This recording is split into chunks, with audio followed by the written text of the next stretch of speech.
On the count of five, four, three, two, one. Hello and welcome to My First Million Dot Live, a podcast channel where we talk to first time entrepreneurs from all over the world and learn from them insights on building great businesses. We have today a very interesting guest, Arun Srinivas. He's the CEO of and co-founder of Short Castle. Built a platform called Chesslang, a platform for chess coaches to manage and train hundreds of students with ease, used by academic schools, clubs, and federations in over 60 plus countries. I picked this from his LinkedIn, but when we talk to Arun, we'll get to know in details. Now, for those of you who do not know, Arun and I were colleagues at Autodesk, and I always have known him as somebody very, very bright and somebody who always had a different mindset, so to say. He was not cut out for a regular employee. And I mean, usually things are when somebody turns into an employee, you always say, "Oh, he always seemed like an entrepreneur." But that is true. He was always different because the conversations I have had with Arun during my days at Autodesk, we had a lot of conversations on entrepreneurship and ideas around it. I was creating a lot of content on product management at that time, and he was more entrepreneurial. So we used to have a lot of common topics to talk. And then after a couple of years, I found him inevitably jumping the ship and build this company of his own, Chesslang. And over the years, we I have been in touch with him on and off through messages. But it's a great opportunity for me today to know, get a deep insight into the journey that he has had. So very thrilled to have with me Arun. Let's welcome him. Arun, welcome to my podcast, My First Million Dot Live. How are you doing today? I'm doing good, Ravi. Nice to meet you after a long time. Yes, Arun. So very, very excited here. Want to know your journey in, and always admired people who are able to translate an idea into a real commercial business. And it's not easy. And that's exactly what makes me very curious to know their journey, know what it took, because it's never easy. Know your challenges, what worked, what did not work, and eventually what transpired into becoming what it became eventually. So I went through your LinkedIn profile, and I also gave an intro, and I said that you are the co-founder of Short Castle. So when you say co-founder, who else is your founder? Who else is your partner? Maybe if you can say. And then there are two entities, right? There is the Short Castle and Chesslang. How are they different? How are they common? Maybe if you can shed some light there, that would be a great context setter to begin. Okay, so to answer your question, the co-founders, I have a couple of more co-founders with me. So one is my childhood friend, Guraman. So he's also a chess player. And the other is Nagapan, who was also our colleague in Autodesk. And if you didn't know, he was also a rated chess player. Is So it? that's a Ah, I news didn't know for you. that. Yeah, it is. Nice. It is. So although he started pretty late in his chess career, but chess is something that connected us apart from the business. So like you, we've always had discussions on entrepreneurship and startups. So I used to tell him about the product, but I didn't know that he would become my co-founder. Because we Lovely. started first and then he jumped in at a later point of time. But it's been fantastic 2 years with him. So and Short Castle and Chesslang.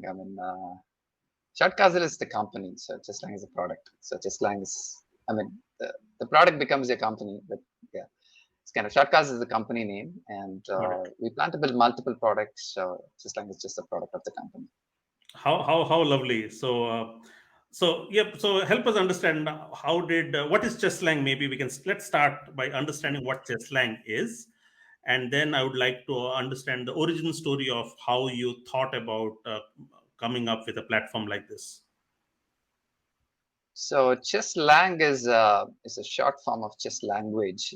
I don't think I've told anyone, but the initial name was chesslanguage.com, and one of my friends said it's too long, but he just cut short it to Chesslang, and I thought, okay, let's get it down to chesslang.com, and that's how chesslang.com came into existence. But the idea has been, in my mind for a very, very long time. Probably I would say 2012, 13 time is when I had this idea. But 2018 is when, 2000, towards the end of 2018 is when, I was able to uh, get into the commercial space of this. So there's I was staying with my co-founder, the, the current co-founder Raguraman in Singapore. And so since we are childhood friends and chess players, we used to discuss a lot of problems in the chess and chess industry. in all the companies that are around. And I kept telling him that chess, there are a lot of platforms in chess. Like there is chess.com. If you didn't know, it's chess.com. It's obviously the biggest. And, it's a playing platform for chess players. And there are quite a lot of other platforms. There is leechess.com, and there are quite a few that were there in that time, like 2017, 18, which were very popular. So I was telling him that there are a lot of playing platforms, but training is a What different what do you, story what do you mean altogether. by what do you mean by a playing platform? When I say playing platform, you want to play with someone else in the world, online chess, so you Right. can go and play. Okay. Got it. But learning is a different story altogether, right? I mean, playing and learning are not the same. And a chess coach, on an average, I've seen my coach manage hundreds of students. So, and it's difficult. It's difficult to manage their performance. It's managed to see how they are doing over a period of time. This is really tough in a playing platform, and playing and training are two different things. So, and that's the reason we thought there is a platform. I mean, there is a requirement here, that we should build a platform for chess trainers, which is exclusively for chess trainers from day one. And So did that's how. was the status quo of training already digital, or was it offline? Yes, it was a combination of both offline and digital. So people used to share the screen and then, make moves and teach.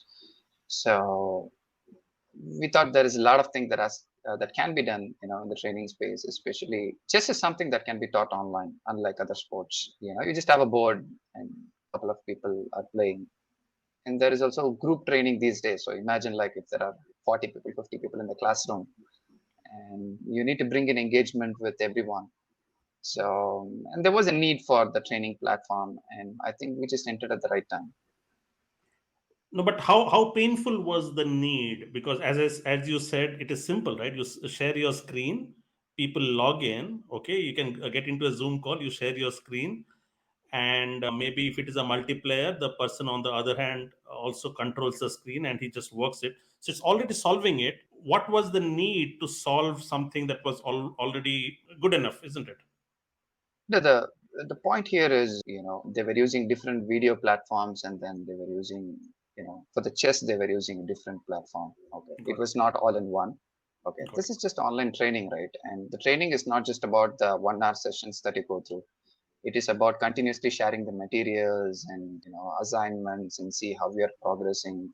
Right. So it's like back and forth discussion throughout, and it's not just one student. So a typical coach will have somewhere between 15 to 100 students, an average full-time coach. So, and it makes sense to manage all the 50 students in one place, okay, in a streamlined way, than, in a haphazard way in other platforms. So that's one of the reasons why we do this. And I've seen this, like, I've gone through chess coaching in my life, and I've seen my coach manage students. Got it. So I exactly knew what the problem was, because almost 15 years I was playing chess, and I have international ELO of 20, 50 something. Got it. So So you imagined a solution which could make this even more seamless and a great learning a great learning platform for both students and the coaches. Is that how you imagined? so the idea is, the interaction between the coach and the student is not just 1 hour, okay, and Hmm. it has to be continuous. Okay, and the coach has to share feedback, the student has to ask question, and then it just goes back and forth, Right. and the coach has to do for multiple people, multiple groups, multiple Right. schools, and he Got it. has to give a report to parents, give a report to schools. Right. Okay, and every parent is obviously going to question, right? I mean, because they're paying, and they're going to question how my son is doing, or how my school is doing. So as a coach, when you get into profession, you need to. It's all result oriented, no matter what. And the teaching tools and playing tools are very different, right? I mean, Right. like if you go to cricket, for example cricket. I mean, I'm just coming to a place where we understand, the game that we all understand. Right. Not everybody understands chess. So you don't play in a big ground when you play cricket. When you practice cricket, you practice Right. inside nets. Right. Okay. So the tools that you use when you're training, and the tools when you're playing, are very different. Okay. I And see. it's the same with And it's the same with chess, so there are certain specialization that we can bring in when it comes to training, Right. versus you're playing, and that's the difference that we've banked upon. Right. But do you remember the point exactly when you decided, you know what, this needs to be disrupted, this space needs to be disrupted, and I think I can do it. Do you clearly remember, or was it a phase over which the thought of building Chesslang over time grew in you, within you? No, that's what I told you. Like, I had this idea in 2012, and on and off, I've been thinking about it, but never jumped into it really. And if it was not Chesslang, it would have been something else. So I always decided that I would quit at this age Right. and get into entrepreneurship, because I thought it's the right age to try out something in life. And what age So what age was that? What age was your goal? it was around 30 to 33. So Got it. And did you have multiple ideas, or did you were you fixated with Chesslang? no, we did have multiple ideas. We discussed through it with my Okay. co-founder, and then we thought this is the space to attack. And we had really good friends in the chess industry who also helped us building the first version.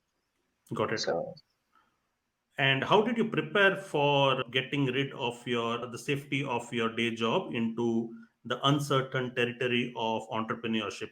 How did you prepare yourself, say, financially? Did you plan for this for say 2 to 3 years, making sure you're married, you have a kid, I suppose you have one or two kids, one daughter. one daughter, right? So how did you plan for this? Well, this was not my first startup. I had one more startup at the age of 22, 23. It was a very small one, right after Mhm. I completed my college. So I knew that at some point of time I would return back to this space and do something, big. So it was just a matter of time. So I was working here in Chennai for a company, and then I moved to Singapore. So, well, being in Singapore obviously helps you to, uh, get a bit of stability in terms of finances, that you can, Got it. when you jump into startup, it is known that the next 1 or 2 years you might be salaryless, and you have to go through that phase. Got it. So, I mean, even if the company is profitable, you know, the Right. tendency is that you pump in all the money into the company for the growth. So, Got it. so I was ready for that, and I should also say that my wife helped me a lot, because she's supporting me, and when I'm not in the job. So it's Got kind it. of, it And was planned. this is the typical with all entrepreneurs. I have been talking to so many entrepreneurs in this chat. Everybody says that my wife helped me. Okay, that becomes a big help, big relief for entrepreneurs to get some moral support, some economical support from a wife who is also earning. So this is the common thread. Great, excellent. So help us understand. So the idea came, and then how did you jump into it? So how did you get your first idea? How did you build your MVP? How did you test it along with your customers, or did you build it all alone and then went to the market? How was the initial process? Yeah, I must say that the MVP was not short, and we did make a lot of mistakes building a lot of things in the MVP. Okay, but it wasn't all that bad, because we knew the market a bit before. So it's not that we had no clue about the market. We did have an idea, but we could have launched it a bit faster.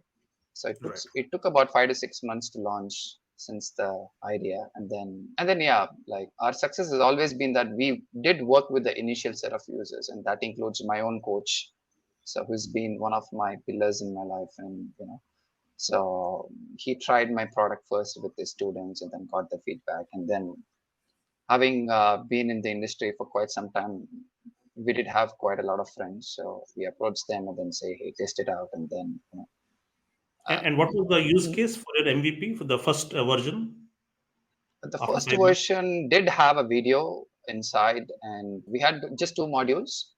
Hmm. One is for online training, and the other was for sharing assignments. And the online module was a basic set of tools with inbuilt video.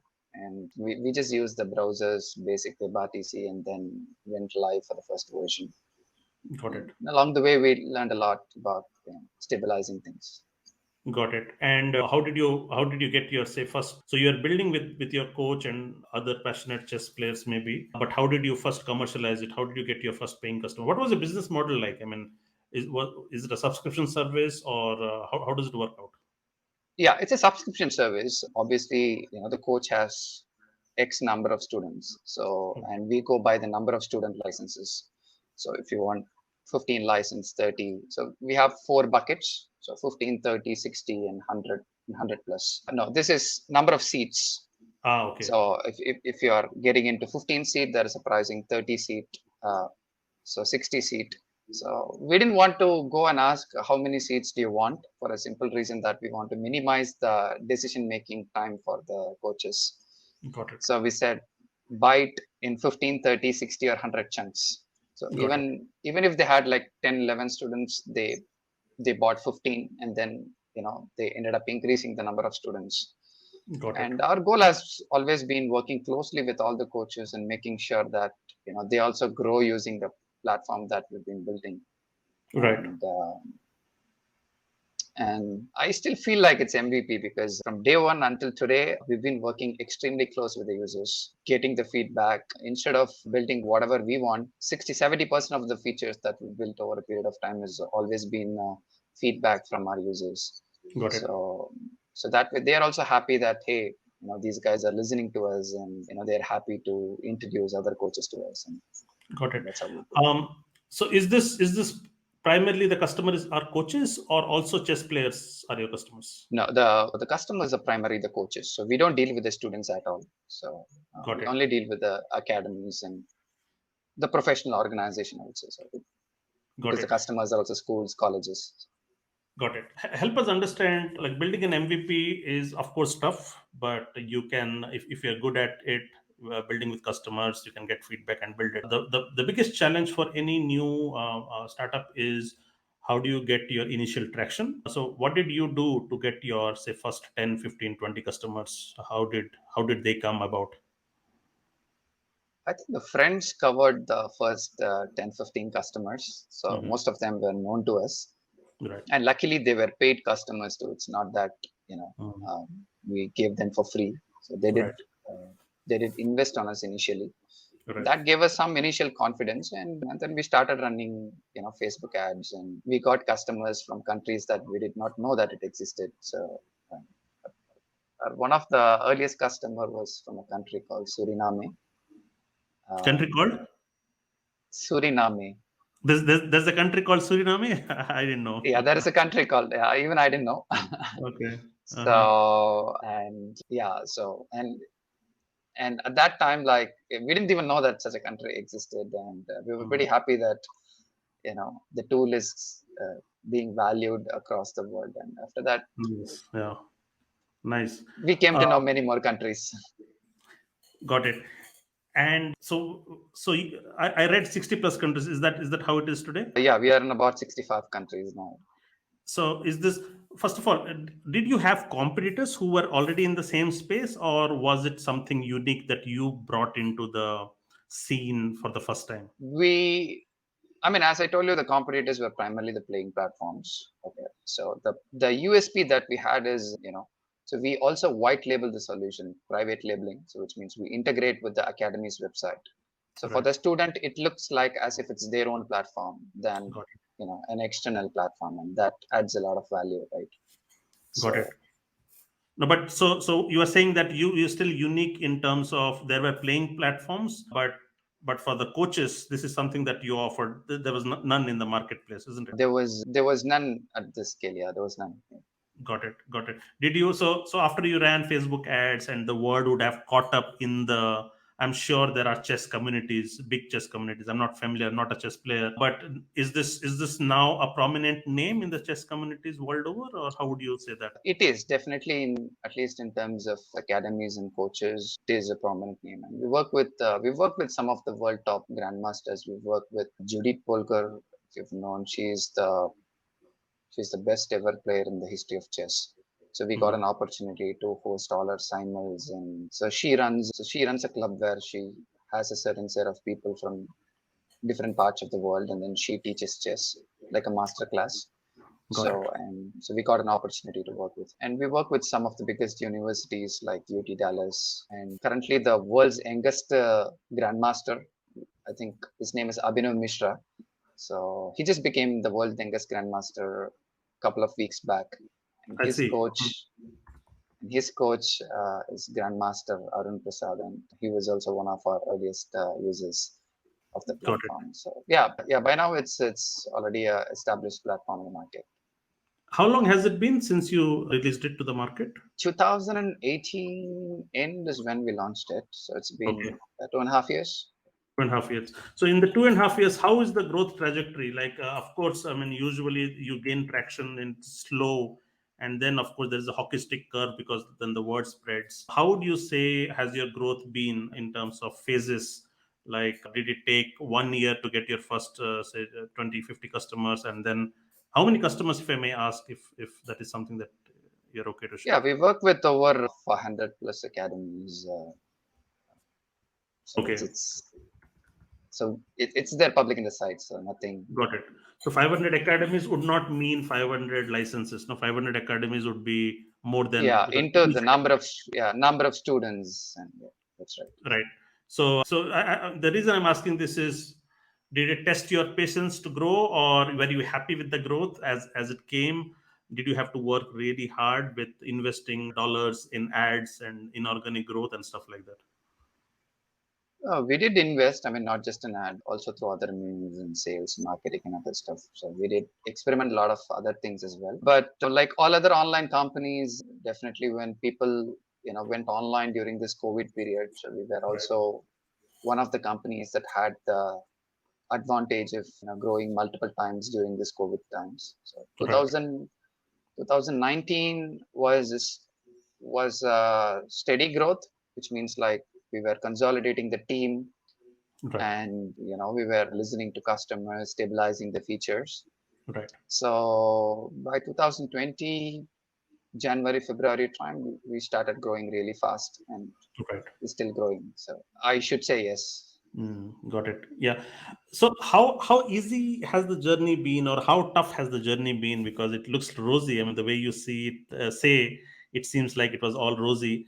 But did you have any dark days of where you felt this might not work, or you know what, we might need to pivot? Maybe your assumptions were wrong, and you need to make some changes. Could you share some of those uncertain phases of this journey? It's the same like job, right? I mean, so every entrepreneur, if you go and ask, or every employee, if you go and ask, there'll be time when you will sit and think, are we in the right direction? Like, should we expand the market? And especially, when you shut down your ears, you will be in one direction. But when your ears are open, then people will come and say that you should expand into other areas of chess. You should expand into other sports. So there is always constant feedback from people, and especially when you go to investors, everyone gives a different angle, and because everyone has a perspective to tell you and advice to tell you. But at the end of the day, it's about the co-founders, what decision we take as a team that matters more than anything else. So we definitely had multiple points where we thought we have to expand into other spaces, or you know build other stuff, because in a product you never know when you're going to end. So Got it. initially, when I started Chesslang, I thought I would be done with all the features in 1 year. Mm, That was my idea. right. And then after 1 year, I thought I would be done in 2 years. And now I know the answer. It's not going to end. Okay, because So the product gets better and better with more requirements. Is that how it is? yeah, it gets better and better with more requirements. And sometimes you also have to think about the feature hell. I mean, are we just adding one more feature just because you know few of the coaches are asking for it, or is it really a problem that we're solving? So but chess is unfortunately a place where there are a lot of features in other platforms as well. So we ended up building extremely feature rich platform, and that's one of the reasons why coaches love us as well. And we keep the coaches informed on every single features. We take feedback, what else should we build next, and we are trying to come up with this, and what do you think about it? So, and I think every country, every type of coaches, the teaching style is very different. So I felt that building the tools and solving the problems will never stop, because see, it's not just about the coaching problem, right? So Right. when it comes to startup, you pick a set of audience. Okay, so my audience is just professional community, or rather someone who runs an organization for now at least. Okay, So, and every organization is very different because we have chess academy is different from a school, is different from a federation. Okay. Right.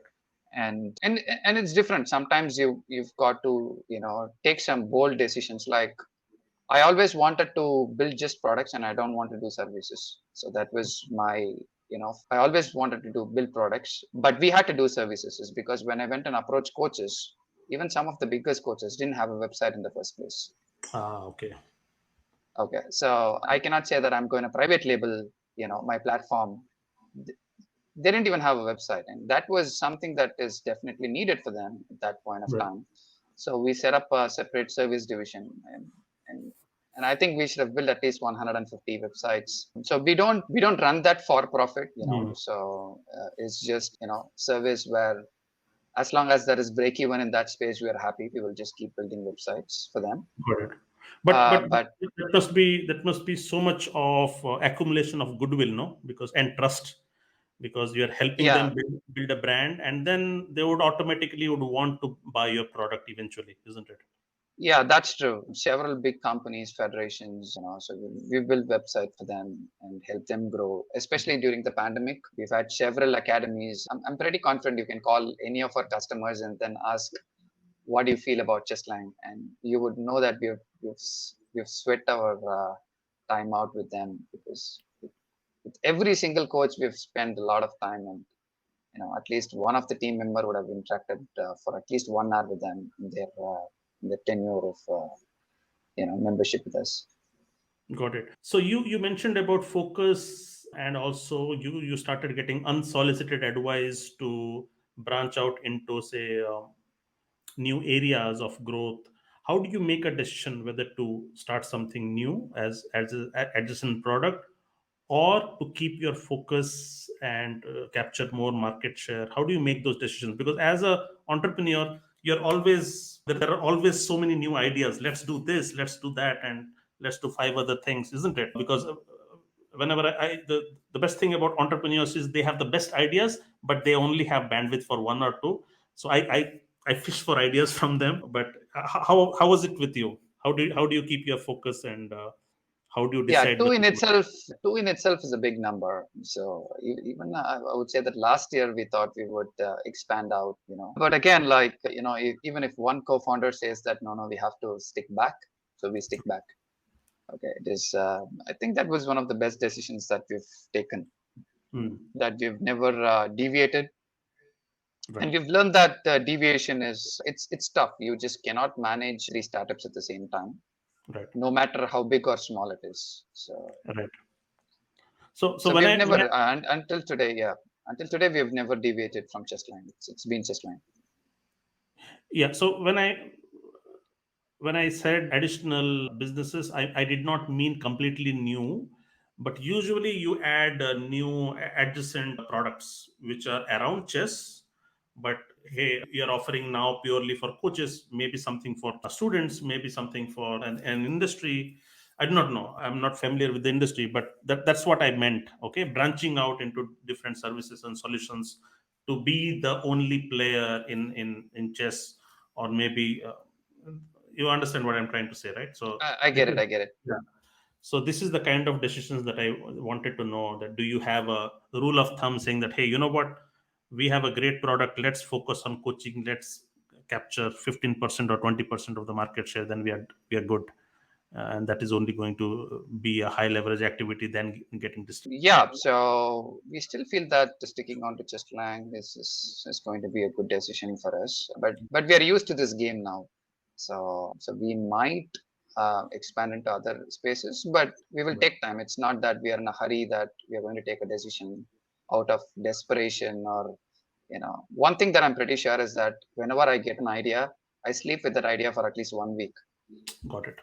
Okay. So when you get an idea, you will have that adrenaline rush to go and immediately implement the idea. But if you Yes. sleep with that idea for 1 week, you will have Mm, a totally different perspective. that's Okay. correct. Yeah. So, and I have thought about more than 100 ideas, validated so many different stuff. I must admit that. Okay. Right. But I sleep with that idea for 1 week. I don't jump on it, Right. anything. Right. But having built Chesslang, I can say that anyone can build startup as long as you know which community of users you are serving, Right. and if you are loyal to that community and Right. solving their problem, Right. you could definitely build a business around it. So it's not just about chess, right? I mean, so Right. they have Any different business. problems. Like I told you, they didn't have a website, so Mm. that was a separate thing. And we did build a lot of things around it, and which we did learn along the way, and that Right. might even be another product in the future. So Right. So you said you are around 15 people, right? we are around 20 now. Around 20. Okay. And you are profitable, isn't it? We are And it was completely bootstrapped, or did you get some angel funds? And because you mentioned investors in one of your no, sentences. yeah. So we did reach out to investors at some point of time, but we managed to stay bootstrapped. Okay. So what's your opinion between staying bootstrapped or going for funding? Because these days, even 50,000 funding gets a lot of press, and everybody just wants to be on press and stuff like that. How do you reconcile these two things? I would say each one has got its own advantages and disadvantages. So if you're getting money from someone, then which means that you're liable for it, right? So Right. whenever you're raising fund, which means that it's not just your decision anymore.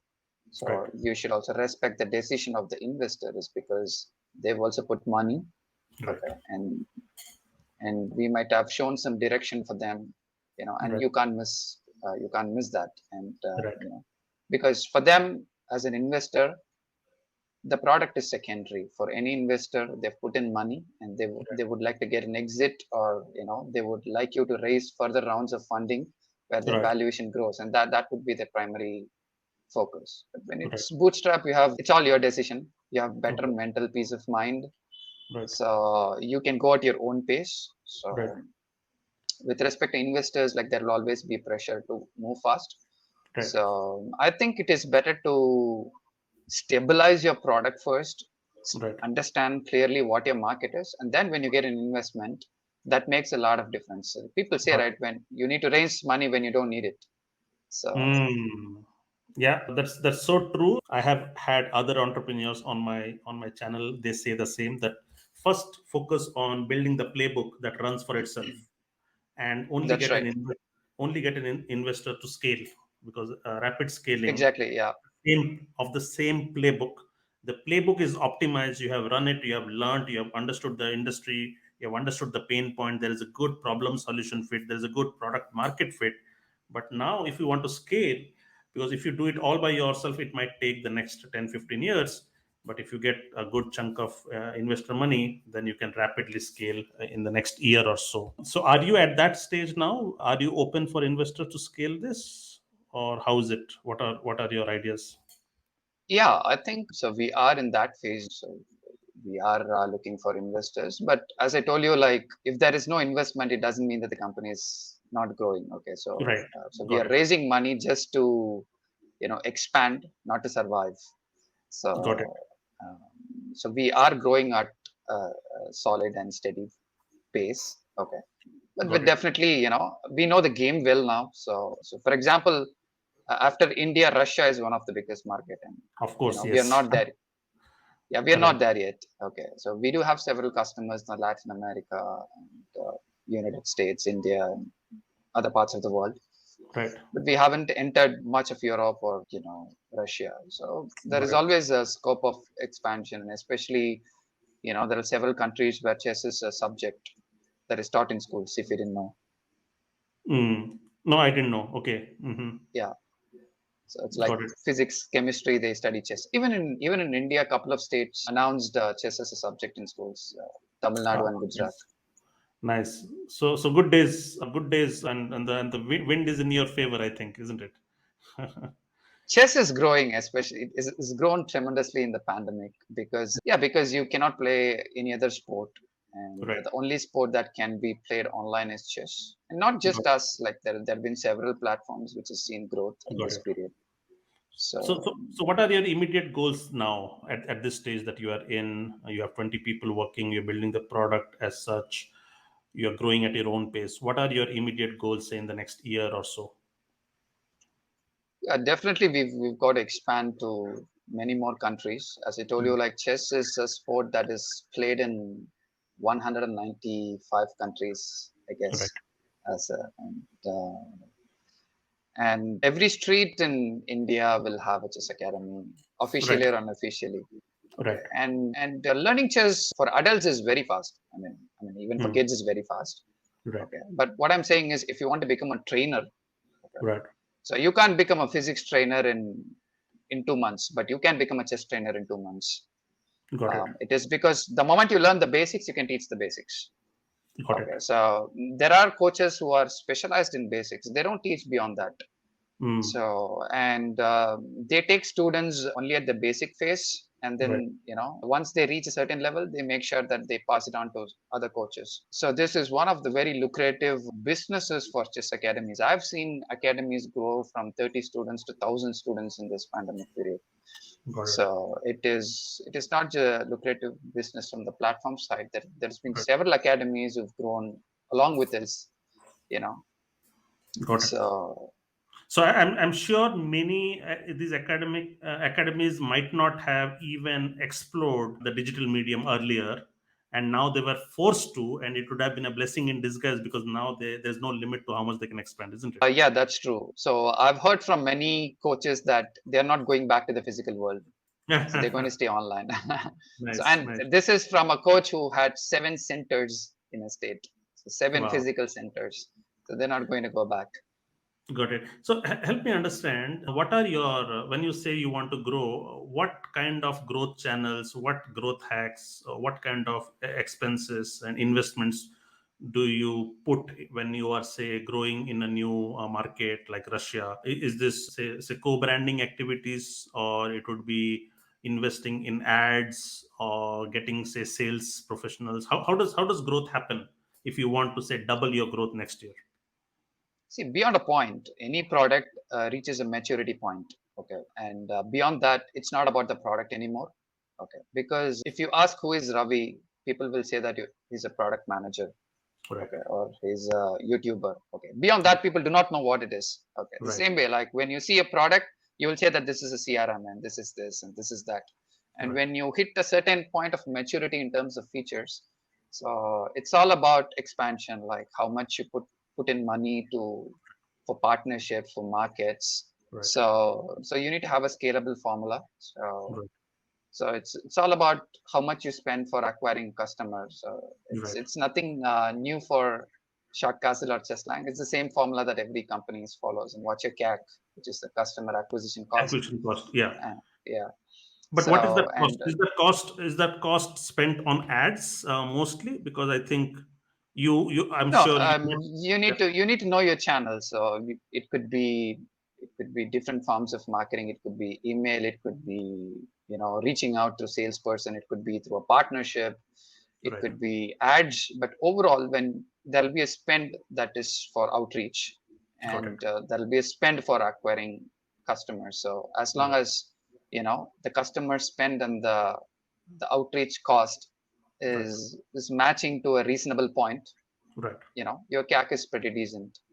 Got People it. say that you can go up to 1.5, 1.6 also for a CAC, which has a good customer lifetime value. Typically, anything which is 5 to 10 years is good. Okay. For me, it is more than that, is because just coach is a coach is a coach until he dies. So And yeah, and maybe there is more stickiness to your product because a coach might not be technical savvy, and if he has already invested effort and the price is reasonable, he would not. It would be a lot of effort for him to move to a competitor, maybe, isn't it? So a yeah, five that's years. also true. And we've also invested a lot of emotional quotient on our Got customers. it. So Got we've produced a lot of materials that help them grow their academy. And, it. Got it. so it was not always about us. So we've built features, understanding the market, and listen to them, Got and it. So we are what I learned. confident that yeah. So what I Go learned ahead. from you, Sorry. what I learned from you is you have tried to actually impact individually each coach to help them succeed with a personal attention. Is that fair to say? Yeah, definitely. So we've had a fantastic support channel, Right. and any bugs reported, we would act on it immediately. Not just not just me, the entire team, I would say. Right. So any foundation of a startup is a good team. So, Right. and I've been lucky to have good co-founders, good team, initial set of team, and I'm definitely proud of it. It's all about how good the team is that matters more than the product. Got Because it. you could just build any product with the same team and be successful. It's just that the audience is going to differ, the problem is going to differ, but you will have that confidence that as a team you can deliver multiple success, and that's why you see that entrepreneurs usually don't stop with one startup. They just go building They next. can't At help. least they invest.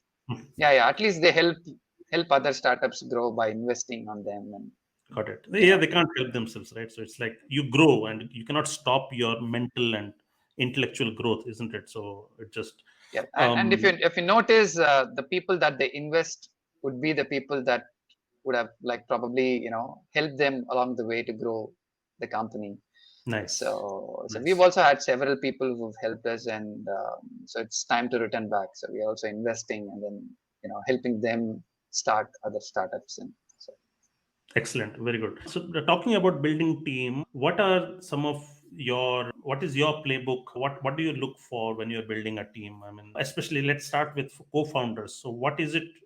What do you think are important traits to look for in a co-founder? Like, say, for example, somebody is listening to this interview and he has an idea and he wants to look for a co-founder.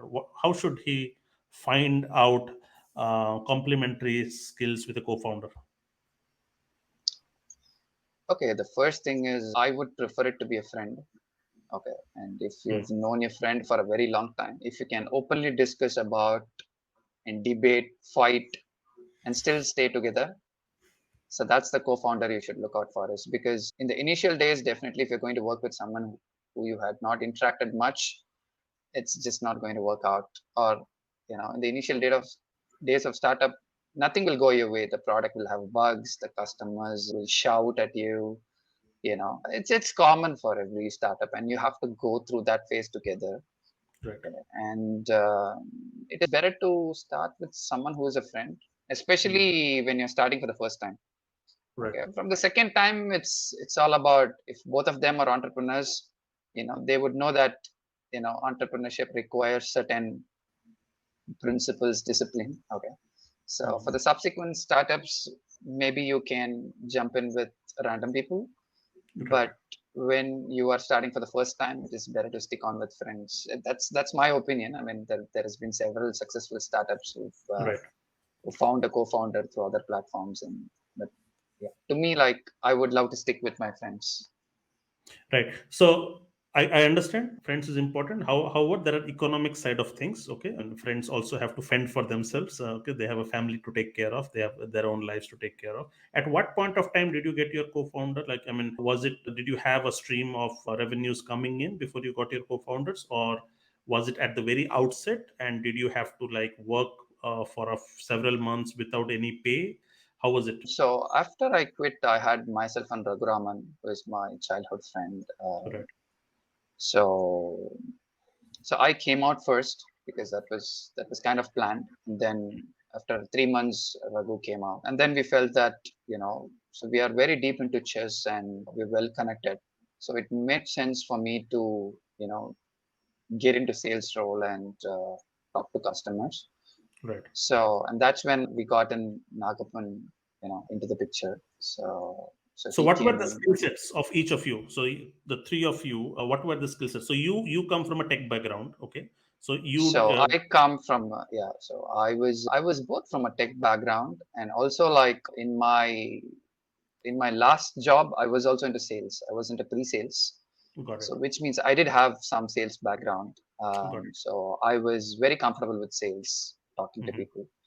got it. So, and that's when I thought, having Nagapan would be a brilliant idea, because so he is out and out tech and he would love to stay in tech. I jumped out to sales, and my Got co-founder Raghu, he's from a product background as well. So it worked out really well.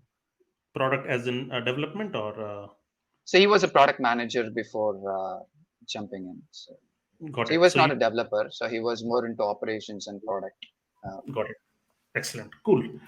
Great. This was quite fascinating. If I may ask, in this journey, which has been the most challenging thing in this journey? If you have to pick just one in this journey of 2.5 years, 3 years, what was the what was the biggest challenge for you?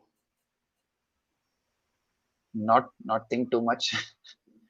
So yeah, the point is, as as an entrepreneur, you keep thinking, because obviously when you're working in Singapore, from an Indian origin, so it's obviously there's a dollar pay, and you quit the full-time job and then jump into it, and you're putting family under pressure. Right. Okay, so you have a pressure to deliver. Okay, so and then there will be problems coming in the Mm. startup. So no matter what, it is better not to overthink. Right. Okay, and then just the daily discipline is what I'm still learning. I would say that maintaining a daily discipline is one of the best advice that I would give to myself and Right. other entrepreneurs, or not just entrepreneurs, anyone out there. So Right. I've listened to a lot of your book summaries as well on habits and other stuff. So you would have known that, Right. unless because we get into a loop. So when you think something, you just you just get deep into the same thought of line, and then it takes a bit of time to come out of that decision and Right. then think in a different direction. So Right. I think chess also kind of helped us in this route, is because as a chess player we don't just play the move that we see on the board, so we have to think different variations before deciding. Right. So the same way, like, the best advice I would say is not to think too much, but at the Right. same time, if you really want to think, just have a thinking time and then executing time. Right. So no matter what the competition comes in, sometimes things might not go in the direction that you want. There'll be a lot of hurdles, like there might be some key employees might move out. Right. Okay, that'll be a lot of problems in a startup. But the Got it. most important point is you've come all this way. Okay, Mm. and there is definitely milestone. So if you've reached this milestone, you Right. definitely can reach the next milestone. So Got it. just So the daily discipline will do. So as a founder CEO, how do you lead your team? Like, do you set ambitious, bold goals, or are you trying to be reasonable? Is it growth, growth, growth, growth? That's how it is. But most CEOs are like that. What kind of a CEO or a founder are you? No, it depends on what the other person, how much the other person can take in. Okay. So definitely, as I told you, like when you have an investor in place, so it's not just about your decision anymore. Okay, it's about someone else. You're playing with someone else's money. Money. Okay, Yeah. so it's not about just an idea. It's not about just you. It's about someone else's money. Okay, Right. so until now, it has always been how much ever we can chew. We've Right. never chewed anything beyond that. Mm. So we have pushed ourselves, each other, many times. But when we feel that we are burnt out, we will stop, chill out, take a fresh look, and then, move forward rather than keep burning out.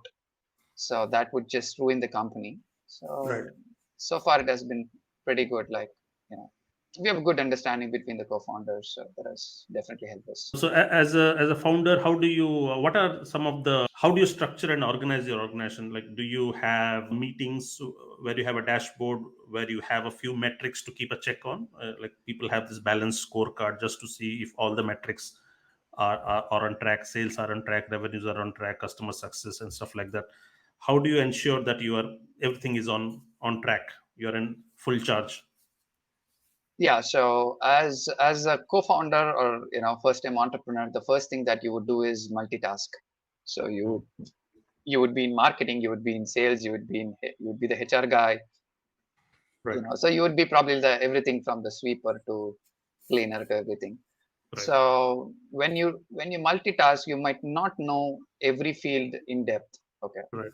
Mm. So we've always tried to, and at the initial phases of the company, you cannot hire, you know, s- specialized resources for every Yes. marketing or sales or something, like, Right. and it is advised not to get in people when you don't know what it is. Right. Okay. So for us, like, we have clear ownership. So for sales, we have ownership, and for marketing, we have ownership. For tech, we have ownership. And then we all maintain separate metrics for each division inside the company. Right. And each one has a goal. Each division has a goal. Like for sales as a number, and for product, we have a clear roadmap and milestones that we want to achieve. And for marketing, it's based on the sales target that we want to achieve, on how much lead generation that the market can make, the Right. marketing team can make. And so we've had clear ownership, and it is worked out really well. So, So it's like is a weekly call for all the functions just to see how everybody's performing. Is that yeah, how it is? sometimes it's weekly, sometimes it's just monthly. So we plan, for example, for the product, we just plan once in a month. Right. And because we interact on a day-to-day basis, it's not a huge team, so we know Team. where Yeah. it is going. But certain things like marketing and sales, we got to connect every week, because there is targets that you have to meet every month, and the marketing has to support the target. Right. So yeah, for marketing and sales we meet weekly. For Right. product, mostly it's monthly, but it's almost like daily. But it's just that we Got, have a plan for the month, and then we go got, on a daily basis for the execution.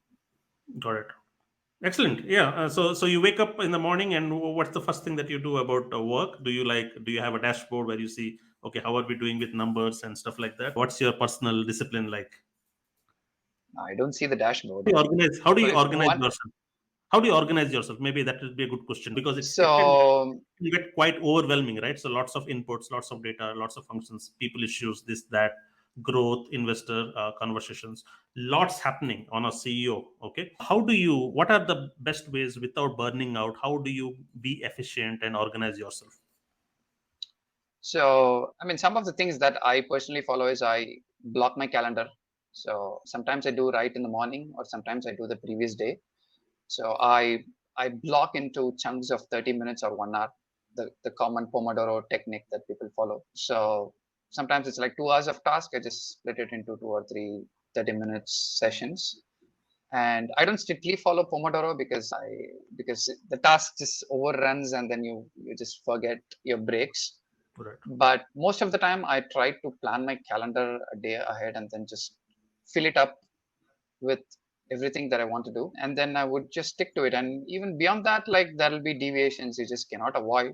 Okay, Right. but at least 50 to 60% you can be in control. Especially like some days I would be very sure that no matter what, in the first half I'm not going to take any calls. Zero calls in the first half.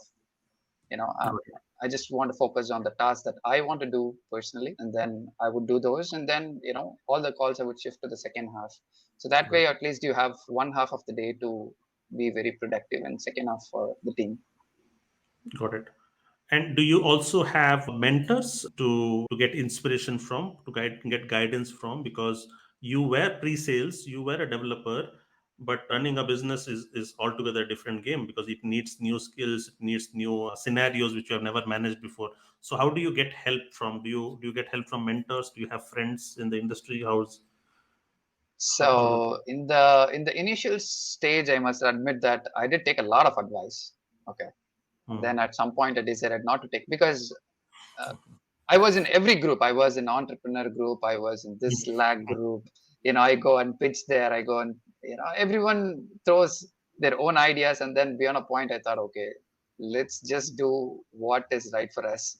Okay, Hmm. and then I stopped taking advices after probably like 6 months of the startup. The initial 6 months, I was in every entrepreneur group, every finance group, this group. I would at least be in 15, 20 groups. And then Right. that took like 20% of your time, and Hmm. just not worth it. Okay. Right. But yeah, of course, you do learn a lot. But I do have my own mentors. I go and ask them, like, so what else can we do? Like, how else can we grow? And, you know, Right. so I stick to one or two, not more. And I'm not in any groups these days, just because, yeah. So at every phase of a product or a company's growth, it needs new skills. So do you learn on the fly? Say first of all, at this stage you want investors and you do not have experience. So do you just read up what is required to feel confident about a new situation or a scenario, or talk to somebody, or do you proactively read? Because there is in context learning and then there is out of context learning. You pick a random book and read for an imaginary situation. Are you more of a in context learning, as in when things are required to? No, I must admit that I'm a junk reader. I read a lot of book summaries. So I don't read Mm. books a lot. I read a lot of book summaries Books. Okay. because that gives me different ideas and different perspective from every different book. And if I Right. like some book, I would definitely go deep into it. Right. But most of the time, I would just not read one book summary, but probably like 10 book summaries. Okay, so even if one point has been missed in one book summary, the other book summary would cover it. Got it. So I'm a junk reader, I must say. It's not like whenever I need, I would apply. So definitely whenever things are needed, I would just go on a reading mode for some days as well. Got it. Because if you want to make some decision, Right. I Exactly. would That's just exactly sit what I want. for, yeah. So, and you're unclear. So you do market research, you see other startups. Right. So, and you can kind of guess from the number of employees that they have, the number of, the crunch base should give you some idea about the startup. When did Right. they raise the funds? And based on that, I would understand that, okay, these are the similarities between these startups and, Right. our startup. And maybe we should do this, maybe we should not. So there is nothing right or wrong, but I do study other startups on how they operate, and that definitely helps us. And I do also study competitors. I learn a lot from them. So Got it's it. it's it's it's good when someone comes with a innovative idea that you didn't think of. So Got you it. definitely have to give them the round of appreciation and try to build something on top of what they've built. Got it. So, if I may ask you, the Arun before building Chesslang as an employee, and the Arun now, what has changed for you? What has the person Arun? That's How has Arun the person changed before and after? a lot, a lot, I must say. Explain that a little more clearly. Well, it's about, for example, if you're going for a Euro trip, you might have in mind that, hey, Europe is like this, Europe is like that. Everyone has a mental vision, and the reality is very different, or it gives a unique perspective when you come to reality. So Okay. I've been carrying my startup vision for a very long time. So everyone has a mental vision. A startup is that, startup is this. Startup is nothing. It's just like a normal employment where you come in the morning, do what is your job, and then Right. it's just that you have the ownership and nothing Right. else changes. Okay. So, and mental quotient is something that you have to take care of in startups, is because the difference between employment and startup is you don't know when to stop. So Hmm. you start your day, you can stop at 4 o'clock, 5 o'clock, 6 o'clock, 11 o'clock, next day morning 4 o'clock. So I've been awake, the entire day, entire night. Sometimes because I've had customers across the world, we have to stay awake, talk to them, So sometimes you burn out. Right. Okay, and so that's one of the, I would say, the number one problem is you don't know when to stop. Right. So, and that is something that I learned as an entrepreneur, when to start, when to stop. So there is family and there is friends and your own personal time. When you start something, your entire mind would be occupied by ideas and ideas and ideas, and you just Right. keep going, going, going. So I So, get that. I get that there is a change in the way you live, the way you work. Okay, you're stretched more now. But as a person, if I may ask you, as an employee, Arun, and now as a founder CEO, how has the person changed? Like, have you do you think you have had massive personal growth, which otherwise you would not have as an employee? Do you see yourself growing massively as a person, as an individual? definitely, I must say yes. Skills and all those aside. Okay. So the mental health, how do you handle tough situations? So how do you stay calm when something doesn't go your way, when Right. something totally goes in a different direction? Right. Definitely 2 years back, Arun I would, become tensed, and then I would also make others, tense. The entire team will not be in a comfortable situation to handle the pressure. Right. But these days I take pressure in a proper way. So everything mentally, I must say that I'm more mature than what I was 2.5 years back. So that is something that every startup teaches you. So people say being a startup founder or a founder of any sort is very stressful, and stress is not good. There are two ways to see it.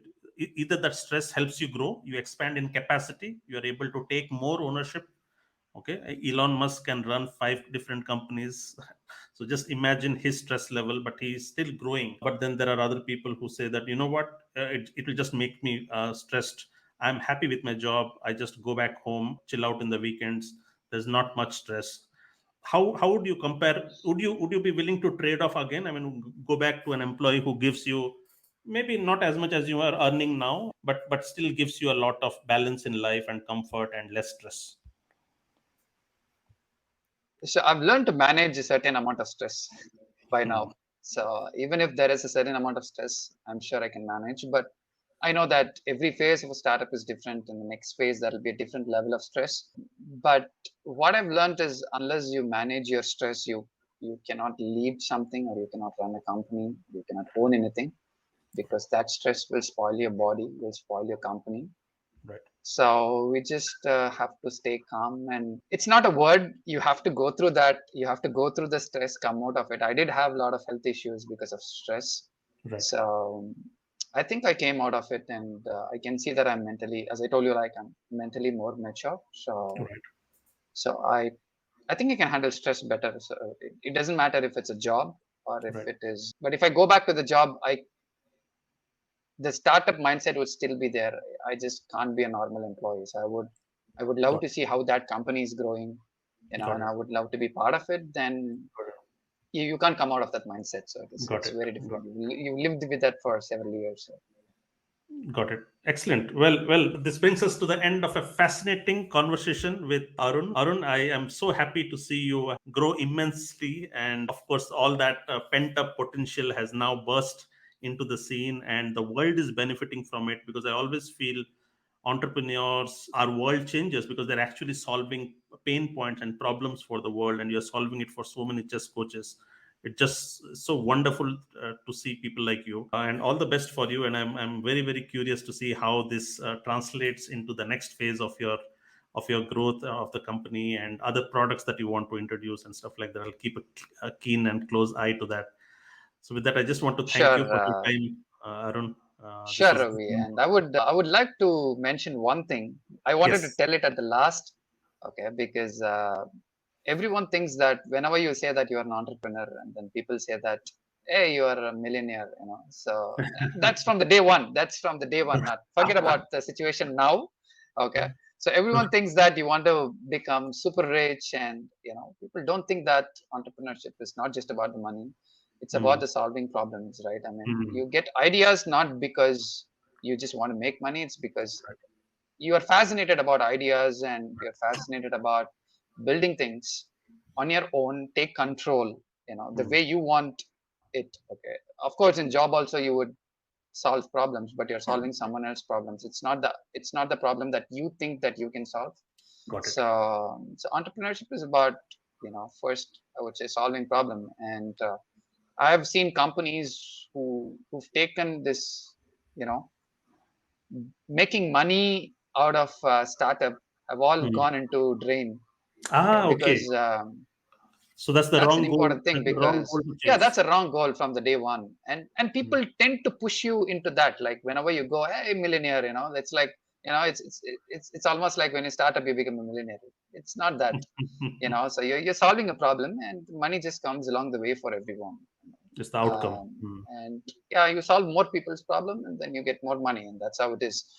But Got it. if you think like I need to grab every penny out of people, Hmm.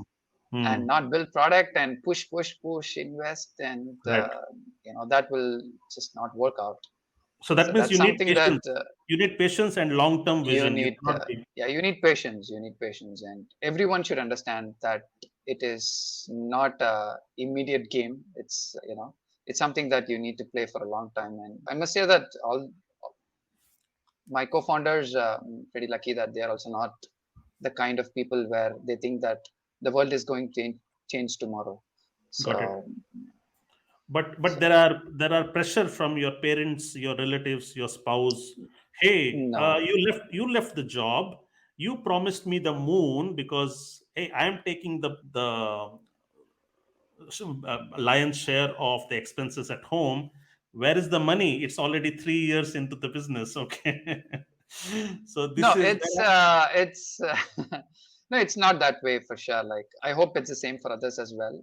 The family is the one who understands you more than anyone else, Right. especially my parents and my wife. So I don't think I've had any pressure from them, and that's your pressure Right. because they don't put pressure on you, and you've got a responsibility on your shoulders that So it's the time when you have to give them rest and you have to take complete control. Right. So so yeah, I've never had pressure from my parents or relatives or Got so it. it's about self Got it. pressure is more more than that. Good. Just a question that I forgot to ask you. Can anybody be an entrepreneur, or do you think it takes a special person to be an entrepreneur? No, definitely finances, I would say, is one of the things that you need to take care of, because if you cannot sustain yourself without being salaryless for you don't know amount of period of time, because it could So, be so 6 months, 1 year, 2 year. so taking aside the monetary part of it, okay, say finances is taken care of, then do you think anybody can be an entrepreneur, or it takes a Yeah, I special think person, nothing, special nothing. There personality? is nothing. I don't have any special personality, or neither my co-founders. So Got it. it's about like you have passion in the idea that you're trying to solve. Right. That's it. Like you can pick any community. Anyone can pick any community of people that you want to solve, and how big the community it decides everything, like your revenue, your product, and what kind of problem you're solving, like how hard the problem is it a must to have, or is it the kind of problem that you're solving decides what kind of money that you would make in the startup. But every startup will definitely solve a problem and will get its own set of customers. Got it. So if it's not one idea, it's always the other idea for the founders. So because you never know, people say that you know everything when you come before startup. That's not right. Mhm. Got it.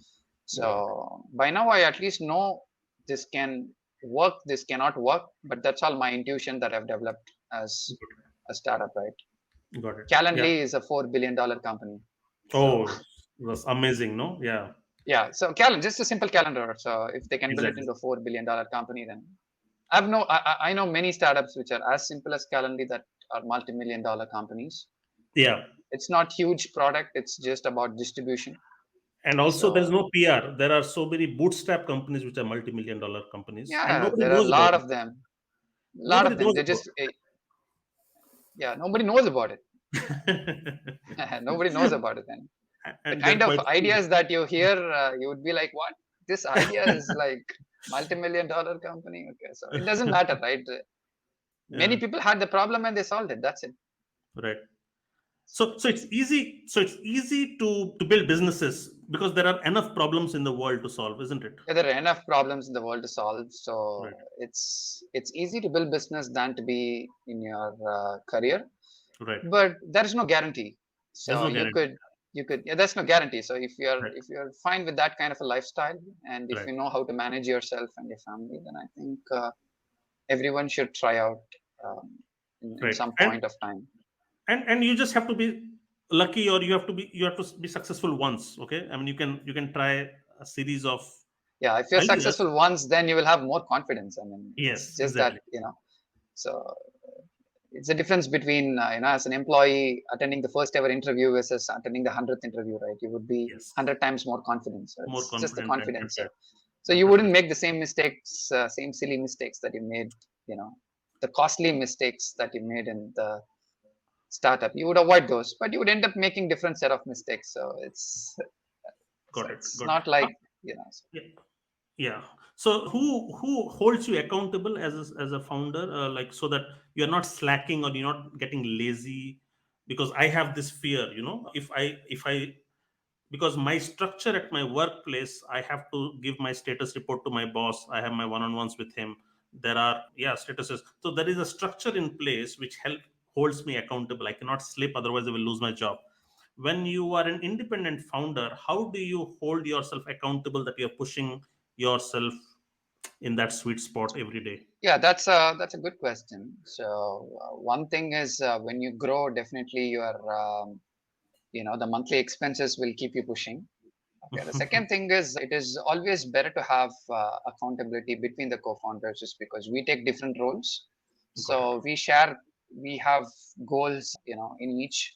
So if we don't meet the goals, you know, then it's time to huddle back again and then see why did we miss the goals, Hmm. why did the sales not go properly, and how can we restructure everything so that we can achieve things back. Got it. So it's about, I would say, the co-founders. So we hold accountable for each other. So, Got it. and that's how we go. Great, excellent. Well, I will try again to wrap this up because we got into another tangent for a Sure, yeah. for a conversation. Unless, of course, Arun wants to add another insight because we cannot No, no, ever no, get no, no, no. we No, cannot it's ever like you can talk for days together. talk So, for but days. Yes.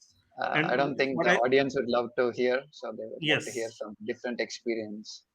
and what I really liked about this conversation, what is very, very casual, very informal, vis-a-vis some other entrepreneurs that I've interviewed who I do not know. And this is exactly the ease that you're talking about co-founders as well, isn't it? So Yeah, the ease that comes with knowing somebody for long and stuff like that. So this ease that we had in this conversation would not be repeated. Maybe somebody who is new and who's being interviewed for the first yeah. time. So you would think, whether can you ask this question, or how would you Yes. think if you ask How this do you think? question? And Yes, yeah, yeah. So that's there. Yeah.